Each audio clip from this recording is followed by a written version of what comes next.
Hi guys, akkam jirtu nagaa keessanii har'a afaan Arabiffaatiin maatii keenya maal jennee akka waamnu isinitti himaa dhaggeeffadhaa.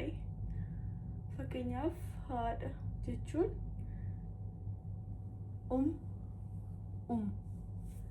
haadha koo jechuun immoo ummii.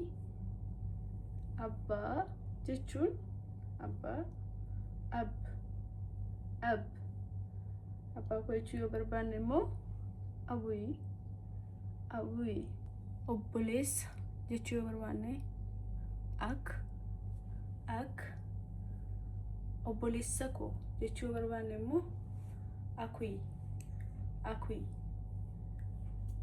Obboleettii jechuu yoo barbaanne okt. Obboleettii koo jechuu yoo barbaanne immoo okti. Abbaa manaa jechuu yoo barbaanne zawj. Abbaa manaa koo jechuu yoo barbaanne immoo zawji.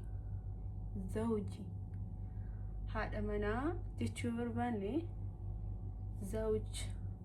zawja. Haadha manaa koo jechuu yoo barbaanne immoo zawjti.